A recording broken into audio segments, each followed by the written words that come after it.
Live from SABC headquarters in Auckland Park, Johannesburg, welcome to this midweek edition of the Watchdog. My name is Vuyo Mvoko, and on the show tonight, we take you live to Durban, where yet another body was discovered today, adding to the 448 that was announced yesterday. Griselda Lewis is there. Nearly 4,000 homes have been completely destroyed and over 8,300 homes have been partially damaged. The President's Human Settlements Minister is also on standby to tell us just how many of those people have now been safely accommodated, how quickly permanent houses are going to be built, and by who. We also invite you to forward your questions. The Twitter handles are on your screen. And from housing to water, the country's water boards want to increase the price, which means you may have to pay more for your water. Why? And what are the implications? We have an expert panel lined up for you. All that's coming up in tonight's episode of The Watchdog, which starts now.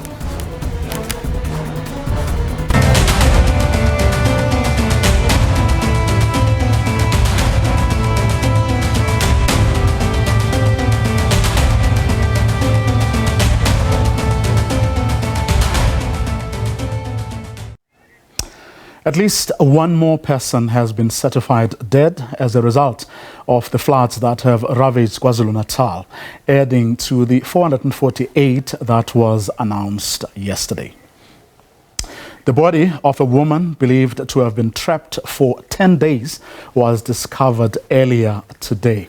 My colleague Griselda Lewis is at the deceased's home and joins us now. Good evening, Griselda. Thank you very much for joining us at this hour. You've been at it for almost the entire day. Tell us where you are and what is happening there.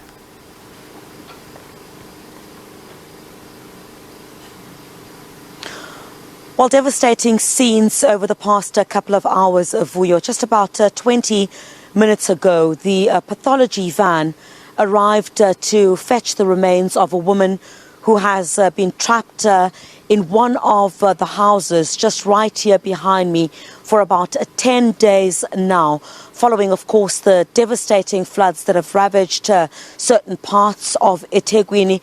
This, of course, bringing to a close days and nights of non-sleep for the rescue workers who have been working tirelessly to try and find the remains of this woman who had passed on after an embankment had collapsed on the roof of her room.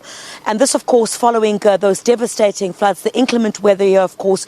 On the ground, you can see the ramifications of what has been described by many as the most devastating floods seen in South Africa. I've spoken to quite a number of residents who refer back to floods that took place in the 80s, describing and saying the devastation that we've seen here in eThekwini in several areas over the past couple of days is nothing in comparison to the floods that this area has experienced in the past. The scenes of devastation as family and friends, of course, are gathering here today.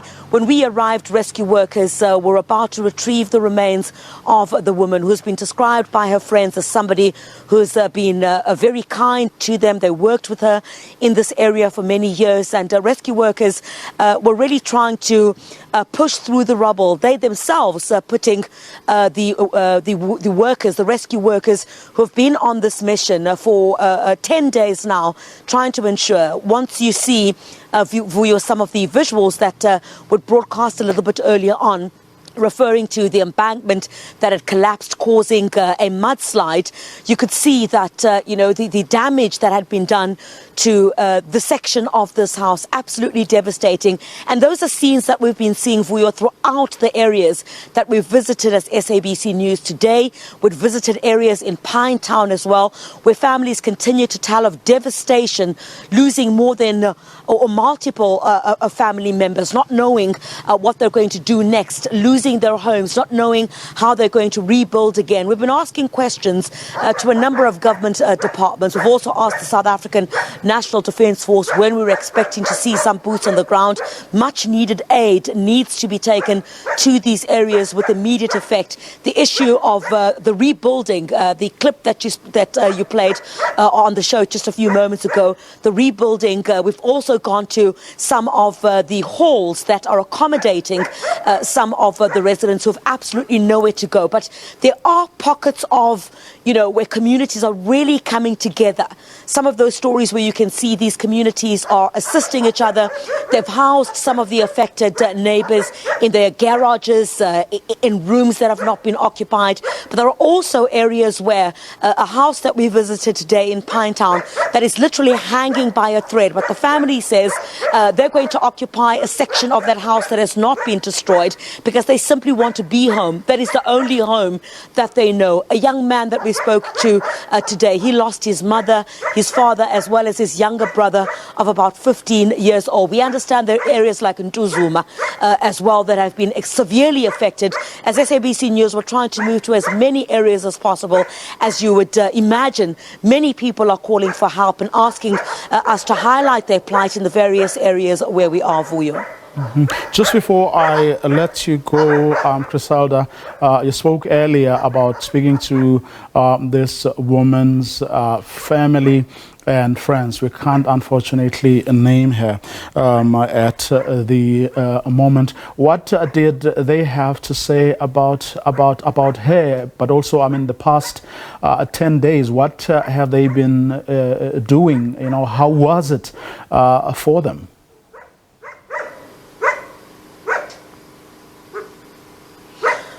Well, Vuyo, absolute scenes of devastation.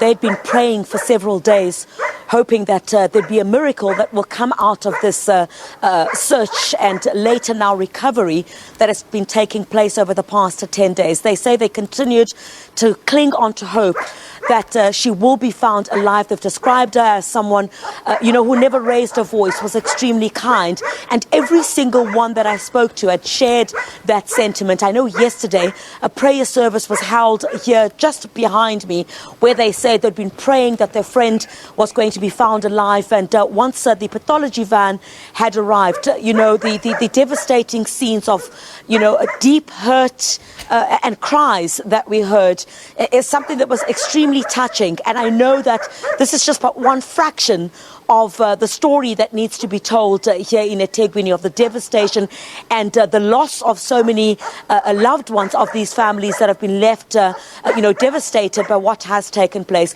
Let's take a listen to one of the friends of the lady who was recovered here today after 10 days. Let's take a listen. Usisilobe sitakhile lana ube umngani wethu efika la wabonana nami la efika ngambuza ukuthi owakabani sazana kanjalo, so ngabe sengimhlanganisa nabanye abangani bami ukuthi naye abe ahlangane nathi athola abangane lana. Kusukele lapho ke kuze kuzobe manje and besingawazi unxaha wakhe, asazi ube umuntu ohlelehleka lesa smile sakhe, ngisho iboss yakhe ingitshela ngale smile nathi sisaziyo. So silahlekelwe kakhulu kusuka nje kwenzekile lokhu, sigqiqa la sigijima ngosathi masithi siyafona ekseni ngo6 asimtholi efonini. Sinalo mama lona, sabuya ngaya kulo mama lo sayobuzana ukuthi kwenzakalani, kanti uzofika lo azositshela ukuthi la sekwenzeka ingozi kanje. Sagijima ke sazobheka, safika sathola ukuthi uyena. So soloko nje sakhathazeka ngaleso sikhathi, sehla senyuka sizohlala la siphinde sisebenze, sibuye ntambama size la sibuye siphinde besisebenza lokho nje kuze kuzobe manje izolo ebusuku sabe sesicela umkhuleko komama bala ukuthi sicela beze bazosikhulekisa la. Basihlonipha komama bala eMajaldini ngoba bayezwa bayakhuleka. Babuya ke seza nabo ke la kwazokhulekwa ke izolo ntambama. Indlela umkhuleko omkhulu ngayo sonke sibe nethemba lokuthi uzophuma umngani wethu. Ngithe namhlanje mangithola ukuthi baya ngakhona ngathi nako ke lo ongabonwa uyayenza imisebenzi kodwa sibe singamboni, kodwa imisebenzi ayenzayo siye abanye baye bamngabazi, kodwa kusuka namhlanje aseze umngabaza ngoba thina usizile entweni ebesikhalela. Sibhlungu sibhlungu kakhulu angifuni ukudlala ngalo sibhlungu kodwa siyayibonga imkhuleko kuzo zonke indawo ngoba besiphosta sicela imkhuleko bebesikhulekisa bebebuyela kuthina abantu bazosikhulekisa siyabonga kakhulu imkhuleko kwabakade besikhulekisa siyababonga esingabazi nesibaziyo siyababonga emajaldini ukuthwalana siyabonga bomama basemajaldini nodlalile umsebenzi wenu nidlalile indima yokuba umama kuthina ngoba asazanje ngoba sila kodwa ngendlela esibambene yona ungazi ukuthi siyazana siyabonga kakhulu. Well, a friend of the lady whose body was discovered today after 10 days talking about the deceased, just how good-natured she was, always a smiling person who got along with everyone, and of course how painful the past 10 days have been for them as they didn't see their friend. Really a sad story. Crisella Lewis, we're going to leave it there for now. Thank you very much for your time. Crisella Lewis on the ground there in Durban, outside the home of this lady whose body was discovered today. Well, elsewhere in Durban, a 10-year-old girl is the sole survivor in her family after the torrential rains claimed her parents' lives and her 10-month-old sibling.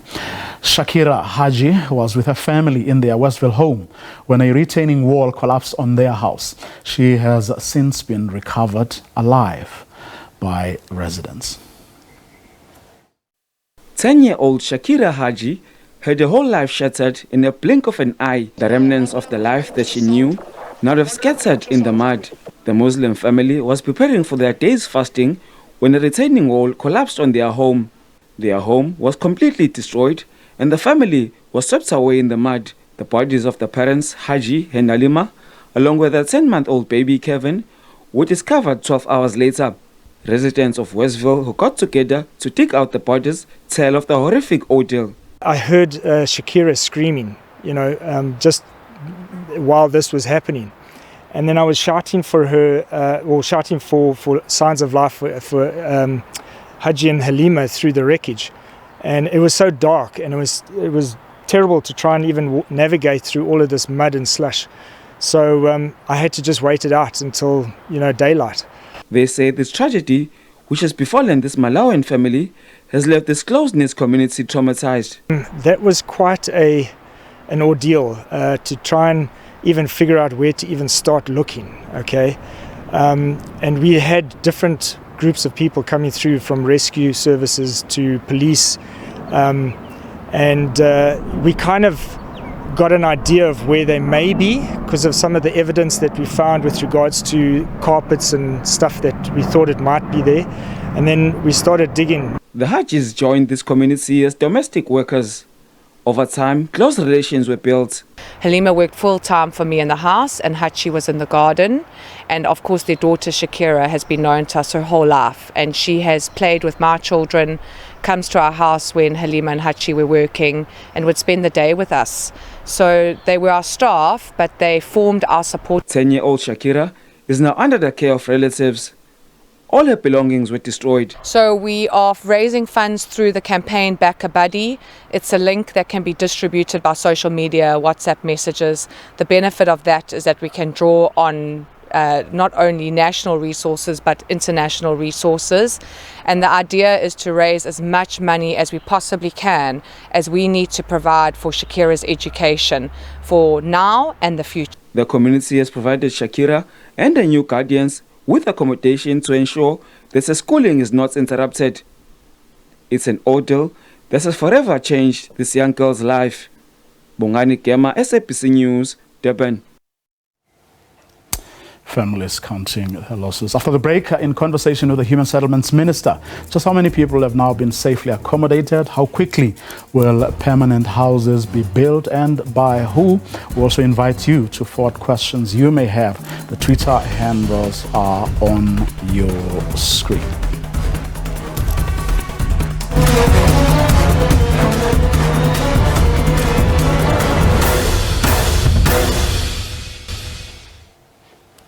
Well, the president earlier taking us through the numbers of people and houses affected by this disaster. Take a listen. Areas located close to rivers and waterways, particularly informal settlements, were severely affected and many dwellings were swept away. Nearly 4,000 homes have been completely destroyed and over 8,300 homes have been partially damaged in KwaZulu-Natal. It is estimated that more than 40,000 people have been displaced by these floods.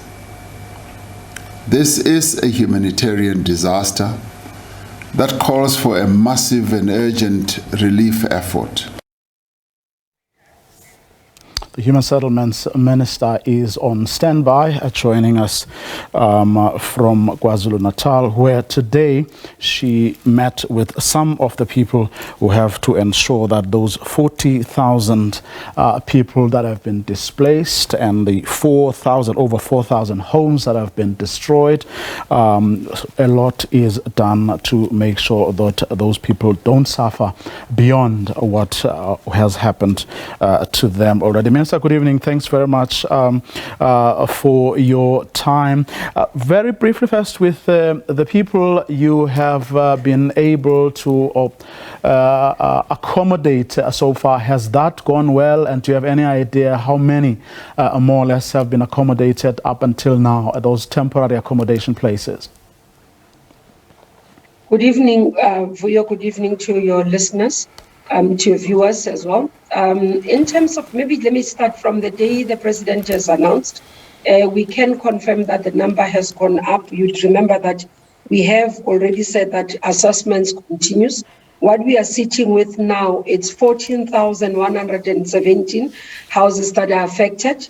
This includes 4,396 that have been completely destroyed and 8,122 that are partially destroyed. So the number has gone up. Initially, when we spoke, we didn't have any number under Herigwala. Now we have 304 houses that are affected under Herigwala. So this is some of the changes that continues as we continue the assessment. In terms of relocation of people, you'd understand that as the floods happened, as houses were being destroyed, majority of the people moved to either with families, neighbors, others in halls. Currently, we have not moved people out of the halls because we had to do a process of firstly, around eThekwini identification of land, and also be able to construct what we call the temporary residential units. And that work is starting this week. As we said that towards the end of this week, that's where we will be able to do that. From tomorrow, we're expecting to start handing out the vouchers for those houses which are partially destroyed so that they can start fixing their houses in terms of recovery and rebuilding. Major part was that our delay, as you see, was that we couldn't do much in some of the communities because for us to access those communities, we needed the roads, the bridges, and you found that there are no roads that were accessible. So as a primary issue that needed to be fixed by the municipalities and the roads and transport departments, we had to wait for them to clear the roads so that we can access. So that's why some of these areas we can see that we can say now the numbers have grown up, and after having deployed technical services on the ground to be able to do the assessment properly, then we have these numbers that we have. Now, let's quickly go through some of the things you've mentioned, Minister, starting with the temporary residential units, which you say you'll be able to put people into by the end of the week. Any idea how many people you'll be able to accommodate first? Because I doubt if you'll be able to accommodate all 4,000 plus of them immediately. Yes, correctly. As I say that, especially around on the other districts, it will be easy for us to move because we do have the land in eThekwini Metro specifically. As you look at the slopes, you look at the landscape of where the houses have collapsed. Then there's an issue around land. So what took us a bit longer was that we had to first identify land. Now, a land audit around eThekwini was done to check what land is available. And secondary now was that whether that land is in the hand, because specifically we needed land that is in the hands of the state, and whether that land is suitable for human settlement. So today, that's part of what we were doing as we're engaging. We had a meeting between myself, the Minister of Public Works and Infrastructure, and then we had the MEC for Human Settlement and Public Works, that we went through the land parcels.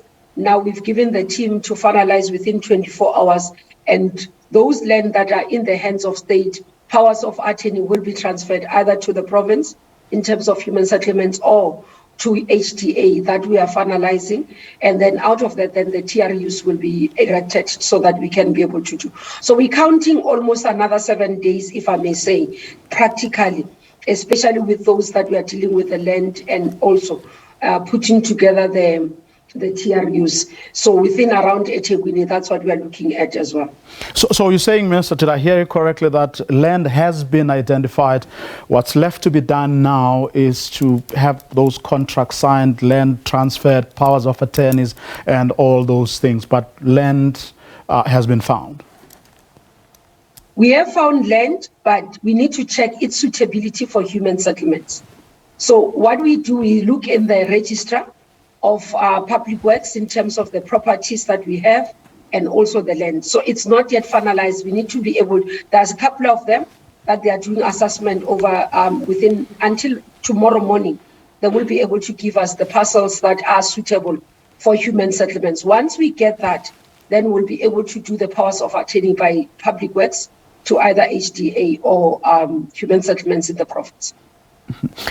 And one would imagine there will be a system, but remember what tends to happen is that, which government often complains about, is that when the first group or groups of people get accommodated, or when things start moving in a recognizable direction, those who have not been contacted or feel left out or feel there are delays then tend to panic a bit or to be a bit edgy, and often you have problems starting to happen. Have you developed a system of managing things given the fact or reality that you won't be able to deal with everyone all at once?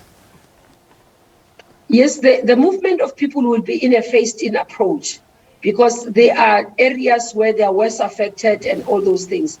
And as you know, people would prefer to stay closer to where they used to stay. So as you find land, you'll be able to move those people who are closer to that land first to be able to be accommodated. Because as I said previously, that the issue of moving people far and out of where they are, because most of them are staying there closer to work, it's easier for them, for the children in school. So preference will be given first to those who are closer to the land, where the land has been identified. So what we are trying to do is to spread across the land, to be able to find land closer to where people are, so that it's not a burden. We've broken down the city into 4 regions. So in those 4 regions, then they will be clustered in that way, and then be able to put into those temporary residents. Others, we are finding that some of their areas are still habitable. It's just the issue of balancing on the soil and balancing the houses, and therefore having the construction of the temporary units being done. So those work that as well that needs to be done like that, it will start. So we believe in that some of the construction work should start over the weekend, and then by next week we should be able to see a phased-in approach of moving people.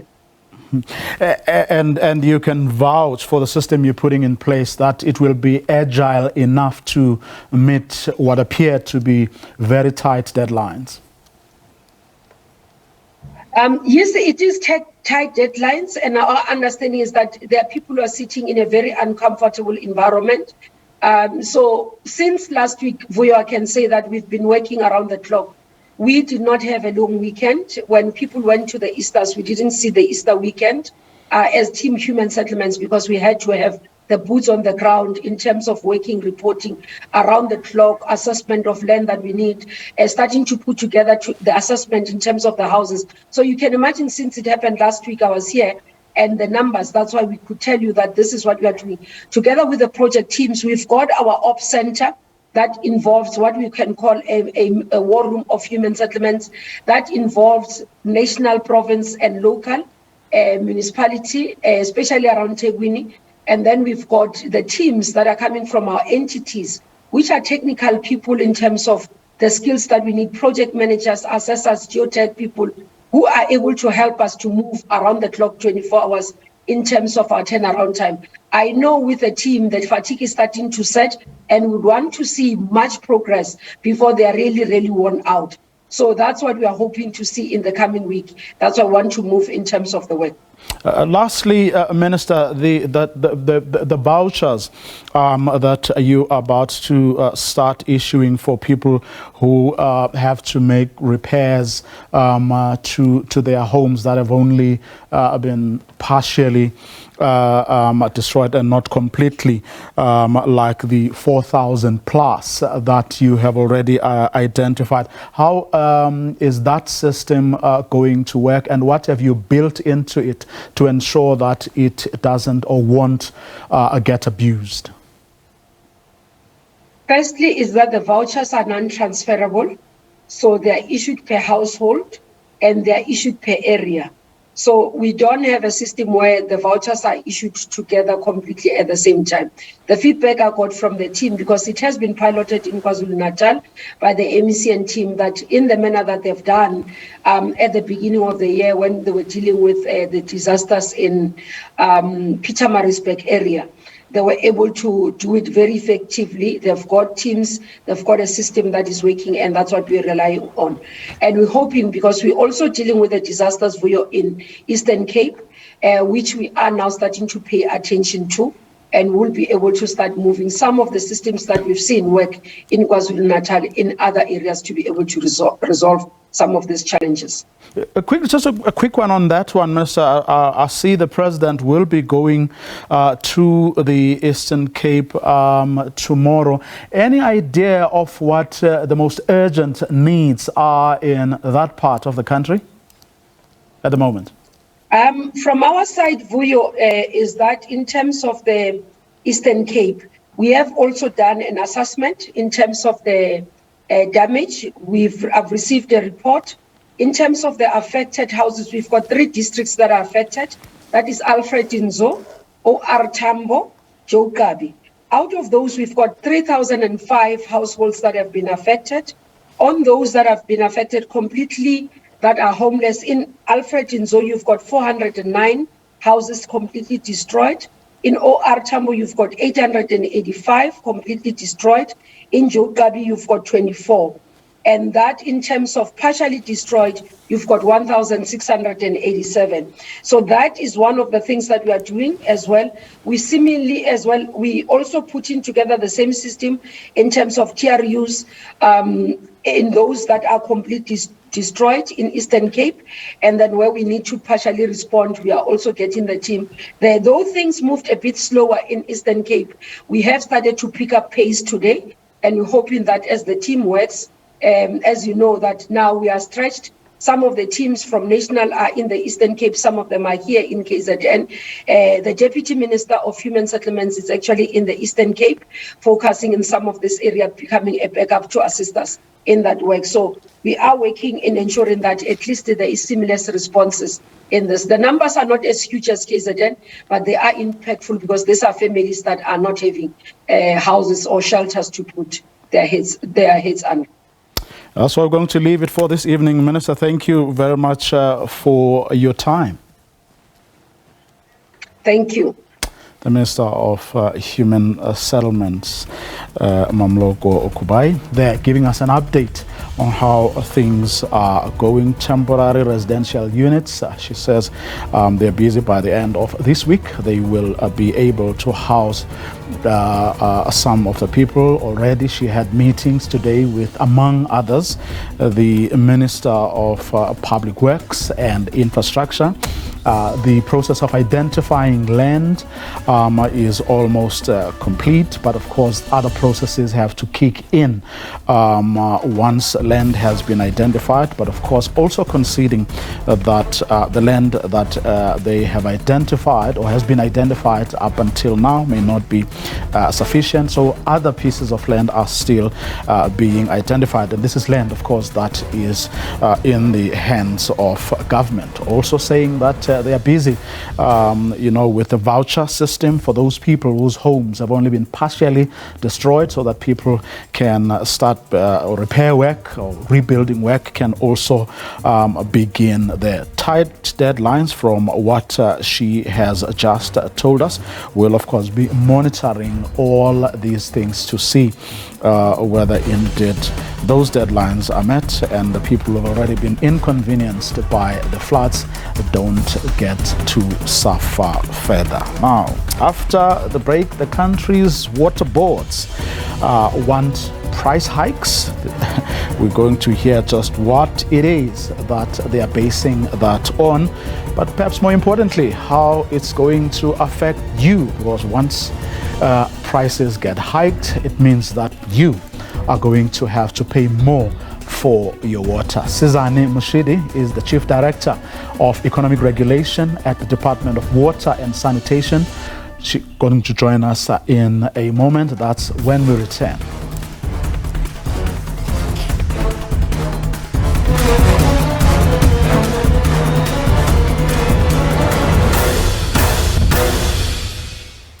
Well, the country's water boards want price increases, which means you may have to pay more for your water. How does the system all work? Who does what, or who is demanding what? Well, Sizane Mushidi is the Chief Director of Economic Regulation at the Department of Water and Sanitation and knows and understands the system, or this system, better than most of us. Good evening, Sizane. Thanks very much for your time. Good evening, Vuyo. Thank you for the invite. Okay, now, as far as I understand, every year these water boards, come forward and say, we want these price hikes, and presumably they give reasons as to why they need the percentages or amounts that they want. Am I correct on that one at least? You are correct, Vuyo. You are very correct. So who then do they approach, and what criteria do they use to arrive at the figures? Okay. Vuyo, water boards are basically the second tier of the water value chain. So when we look at the whole system, their biggest or the most important resource is the raw water cost, of which that tariff is determined by the department itself, and it's an input cost to the water boards. So for them to purify our water to an acceptable standard, they have to incur some chemical costs, they've got labor costs that goes into the process, and there is operations and maintenance, and they have to keep up their infrastructure.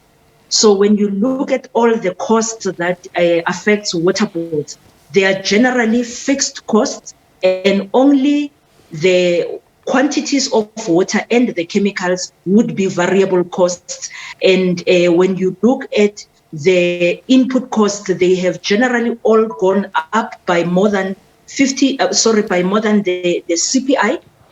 And water boards have found themselves in a situation where they can't absorb all these additional costs, and unfortunately then we have to pass them on to the consumers through passing them to municipalities. And we also do see some municipal expenses that needs to be catered for before the final tariff can be passed on to the customers. So as the department, you have an objective criteria that you use to evaluate whether what these boards are asking for in fact makes sense. In other words, they don't hike these tariffs without a basis. In other words, looking at, costs of the chemicals that would speak to the quality of the water, the labor costs, and all those things. So, in other words, as the department, you are able to vouch for the system that is in place, which you've just described. Yes, we are able to do so.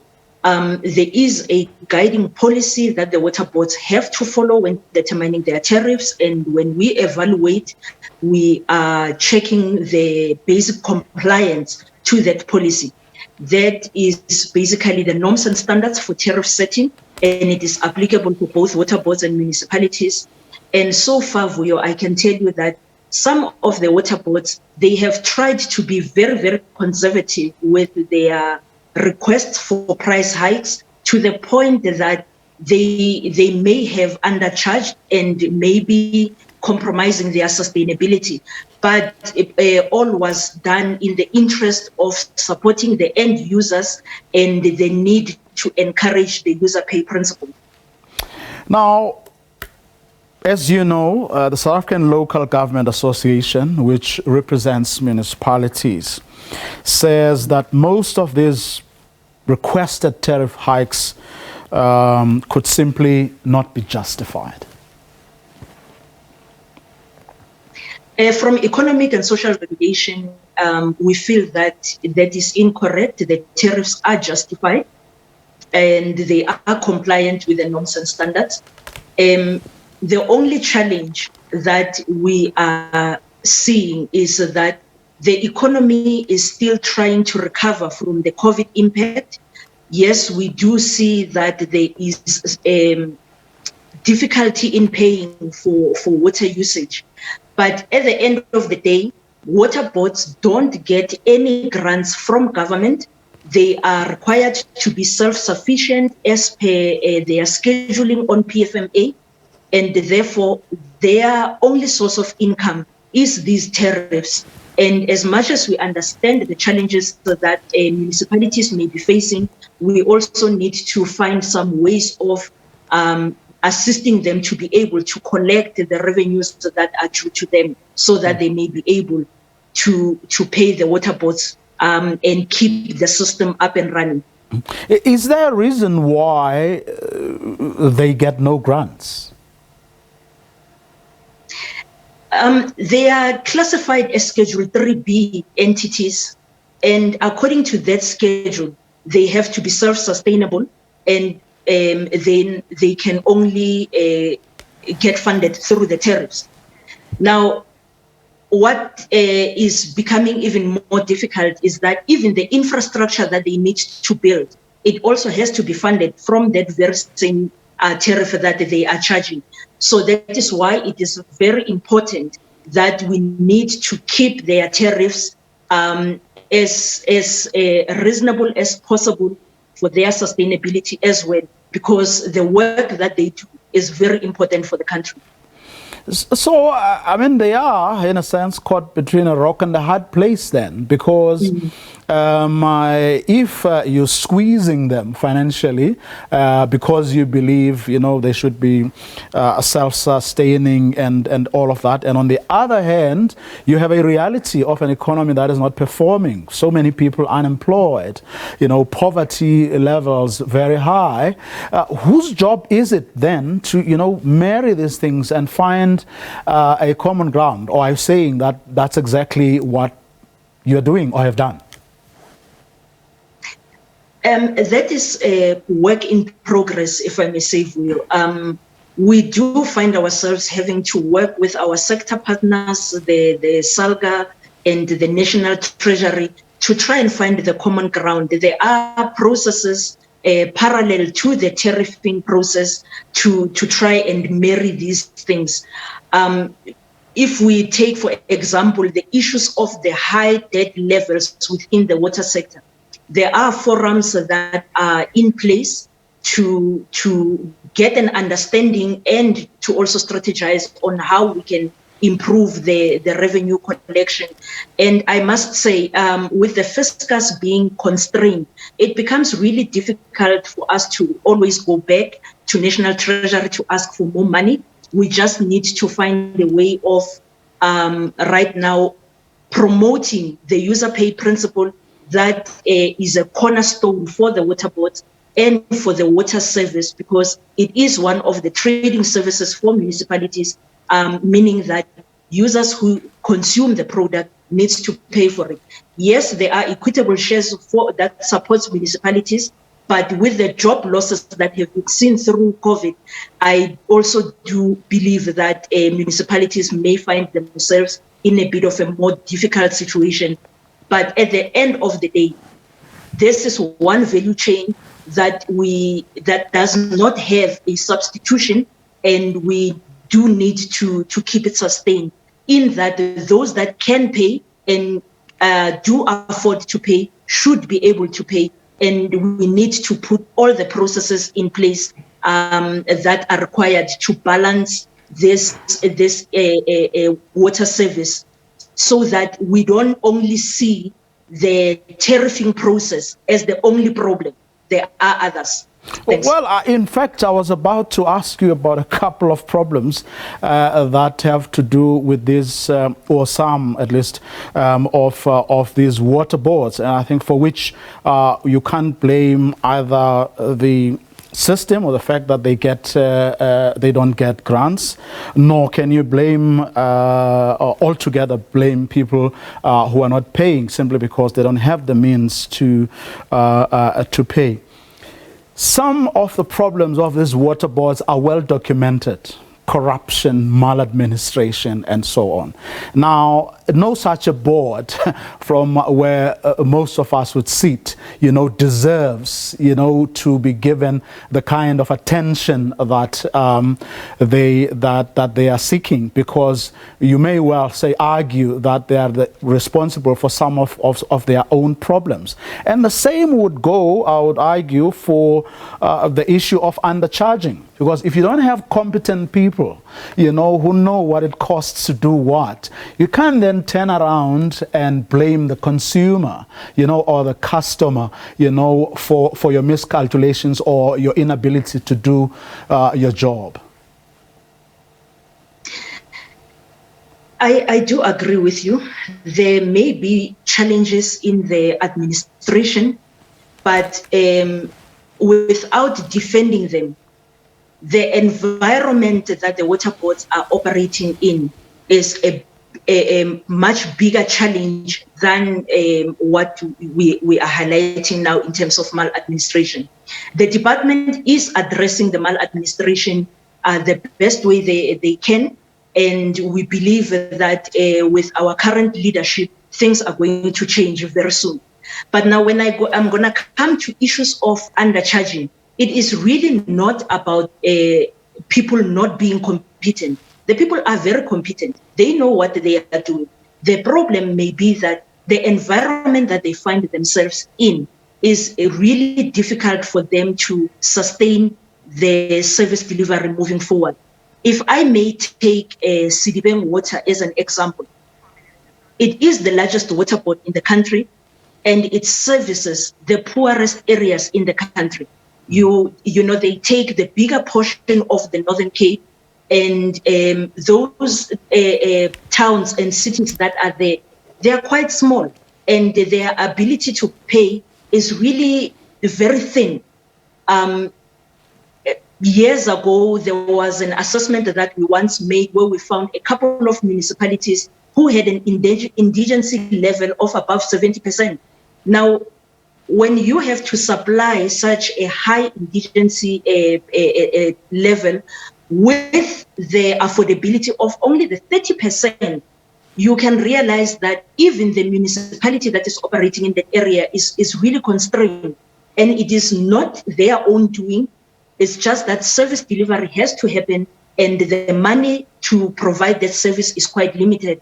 So the department does what it can to subsidize or to provide the infrastructure as and when it is required in relevant places. But at the end of the day, the money that we have available is very little to can stretch and cover every service. So on one hand, we are struggling with some of the municipalities that we may believe that they are able to pay because their indigency level is not that high, but then you find that maybe the municipalities are struggling with their collection processes. Then on the other hand... In fact, interesting you say that, because this is where then SALGA's submission appears to be reasonable and well thought through or considered. Because when they come to Sedibeng, which you have just highlighted, where they are asking for a 6.6% tariff increase to 12 Rand 84 cents per kiloliter. They say, actually, this is reasonable and this is required given what the points you've just made about who this municipality services. But they hold a different view when it comes to Umgeni, for example, which they say has a strong financial position and should be able to absorb some of this cost. So it would seem that there is a balanced approach from the municipalities, about, what should happen, or do you hold a different view?